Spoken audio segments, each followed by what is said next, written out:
Amira Fazhah binti Ahmad Temizi, dan nombor matrik saya S65-637 dan mentor saya Dr. Wan Muhammad Zainuddin. Akan buat pembentangan aktiviti citra khusus apresiasi alam dan warisan laut. Ada 3 elemen citra. Yang pertama adalah citra komunikasi. Saya sertai 2 aktiviti. Aktiviti pertama adalah Newscasting and Hosting Competition English atau Tamil 2022, anjuran Baratam Culture Club with Buddies Club of International Centre. Objektif program ini adalah mengasas bakat baru dalam pengacaraan bahasa Inggeris dan Tamil. Yang kedua adalah menambah pengetahuan peserta tentang teknik pengacaraan yang berkesan, dan seterusnya meningkatkan keyakinan peserta untuk berkomunikasi dengan lebih baik. Seterusnya adalah hasil pembelajaran. Yang pertama adalah meningkatkan pengetahuan tentang teknik pengacaraan yang lebih berkesan. Yang kedua, meningkatkan keyakinan diri bertutur dalam bahasa Inggeris. Berikut adalah gambar aktiviti yang saya telah tangkap gambar. Okey, di sini ada 3 keping gambar dan 1 video. University students, the mental health issues are very prevalent. So, today's topic, mental health, that is currently faced by students.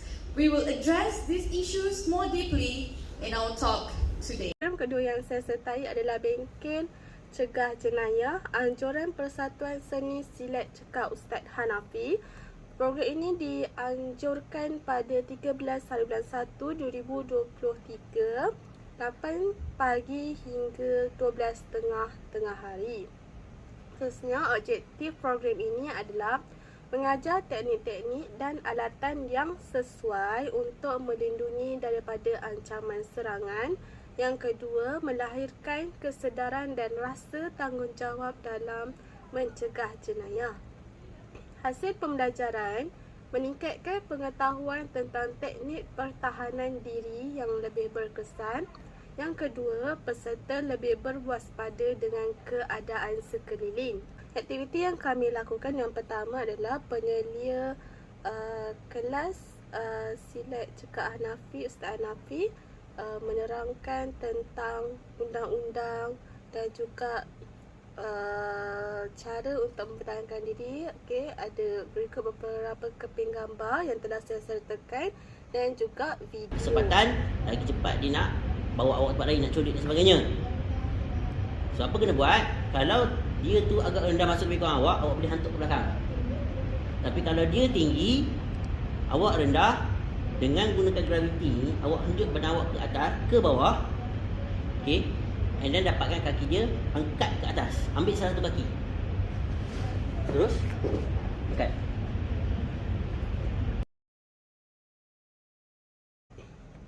Kemudian seterusnya citra sukan.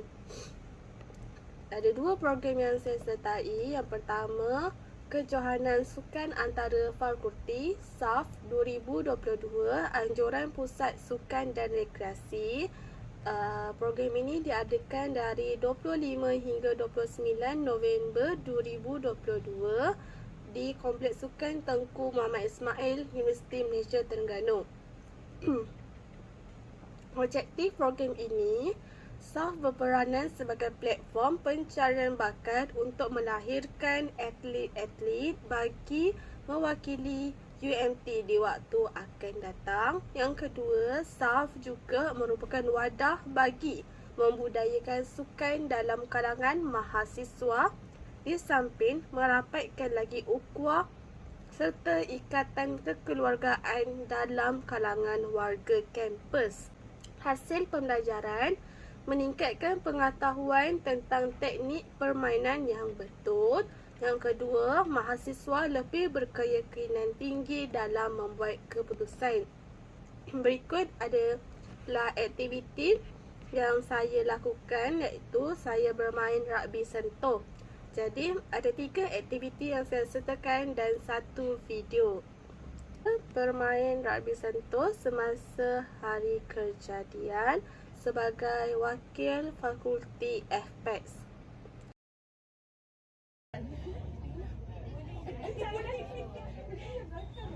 Program seterusnya adalah program Seribu Liga Kejohanan Sukan Orienteering Daerah Kuala Nerus.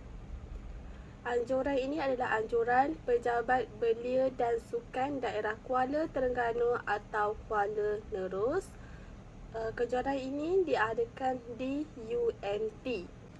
Objektif orienteering ini yang pertama adalah memudayakan sukan dalam kalangan masyarakat menerusi penganjuran acara sukan individu. Yang kedua, keseronokan dan menguji kemahiran seseorang peserta membuat keputusan dengan pantas. Hasil pembelajaran meningkatkan pengetahuan tentang sukan orienteering. Yang kedua, peserta lebih peka dan berkemahiran apabila membaca peta. Berikut adalah aktiviti orienteering. Aktiviti ini saya sertakan 4 gambar. Yang pertama, kami perlu imbas scan QR code untuk download apps orienteering ini, dan kami setiap titik tempat itu kami perlu scan QR code untuk checkpoint. Setiap checkpoint ada 7 checkpoint, jadi kami perlu scan untuk tengok masa yang telah kami sampai dan berapa lama kami dapat scan kesemuanya dalam seberapa pantas yang kami lakukan. Seterusnya adalah citra keusahawanan. Citra keusahawanan ini juga 2 aktiviti yang telah saya sertai. Yang pertama adalah Pocket Talk usahawan alumni mindset usahawan berjaya. Anjuran ini adalah kelas My Agrosis, Pusat Keusahawanan dan Kerjaya CEC, Universiti Malaysia Terengganu UMT. Program ini diadakan pada 17 Disember 2022, masa 8.30 hingga 11 malam, tempat di Singgar Siswa UMT. Objektif program ini yang pertama, memberi peluang badan-badan pelajar mendampingi alumni yang telah berjaya dalam bidang keusahawanan. Yang kedua, meneliti dan mencari bakat keusahawanan pelajar yang berpotensi sebagai usahawan. Hasil pembelajaran meningkatkan pengetahuan tentang keusahawanan. Yang kedua, mahasiswa lebih berani dalam memulakan perniagaan. Aktiviti, ini adalah antara aktiviti yang saya sertai, iaitu mendengar ceramah daripada alumni. Program kedua adalah Career Talk Future Work. Anjuran Kelab My Agrosis, Pusat Keusahawanan dan Kerjaya CEC, Universiti dan juga Universiti Malaysia Terengganu. Program ini diadakan 18 Disember 2022 Ahad di Auditorium PSNZ UMT 8 pagi hingga 11 pagi. Objektif untuk program ini adalah yang pertama, memberi pendedahan awal kepada mahasiswa UMT tentang alam pekerjaan. Yang kedua, memberi tunjuk ajar cara membuat resume yang baik bagi persediaan alam pekerjaan. Hasil pembelajaran yang pertama, meningkatkan pengetahuan tentang alam pekerjaan. Yang kedua, meningkatkan keyakinan dan kredibiliti mahasiswa dalam membuat resume. Ini adalah contoh aktiviti.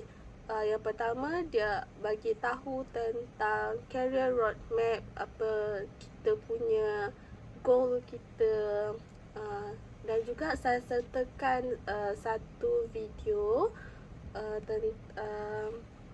antara ceramah yang diberikan. I realize that when student, especially fresh grad, tak ada experience, we provide them with My SIP and also My Mobility. So this is actually an Sekian, internship. terima kasih. MPU 3312A, Aplikasi Alam dan Warisan Laut. Nama saya Mahira Fasiha binti Ahmad Termizi dan nombor matrik saya S65637. Program saya adalah Sarjana Muda Perakaunan dan mentor saya Dr. Wan Muhammad Zainuddin. Tajuk pembentangan saya hari ini adalah baja kompos. Apa itu konservasi? Konservasi itu adalah tindakan yang dilakukan bagi menghalang pelabukan semula jadi objek akibat keadaan persekitaran seperti suhu, kelembapan, cahaya dan juga perosak seperti serangga, fungus dan pencemaran udara. Seterusnya, ada 3 fasa yang dilakukan untuk baja kompos. Yang pertama adalah fasa pemerapan, yang kedua adalah fasa pematangan, yang ketiga adalah fasa penanaman. Yang pertama adalah fasa pemerapan. Pada mulanya, saya sertakan mula-mula saya sertakan 3 gambar. Okay, yang pertama adalah proses pemerapan. Terdapat 3 gambar yang saya telah sertakan. Yang pertama, saya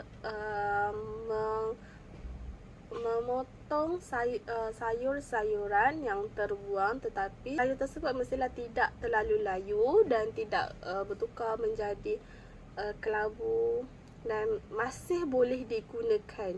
Kerana kalau sayur tersebut sudah berwarna brown coklat macam tu, tidak boleh digunakan kerana takut ada ulat yang berwarna putih itu dan boleh menjadikan baja tersebut tidak jadi. Seterusnya, sayur-sayur tersebut akan dikumpulkan. Kemudian saya sertakan video. Pada mulanya saya akan memotong sayur-sayur tersebut. Kita boleh lihat sayur-sayur tersebut masih hijau dan tiada yang berwarna coklat. Seterusnya kami akan letakkan di dalam bekas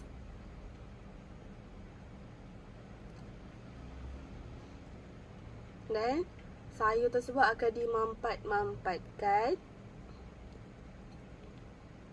dan kami akan taruh serbuk tersebut.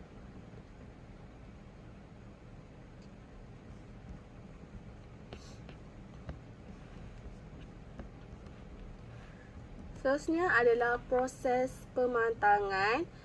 Proses pematangan ini kami perlu tunggu selama 7 hari selepas proses pemerapan. Okay, selepas habisnya 7 hari, kami akan pergi kembali ke kemah tersebut untuk melihat hasilnya.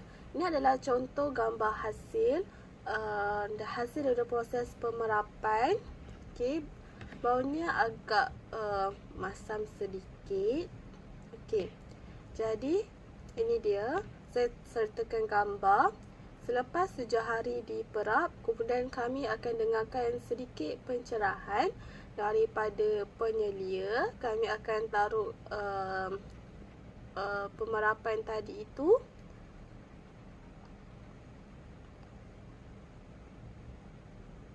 Sebanyak 2.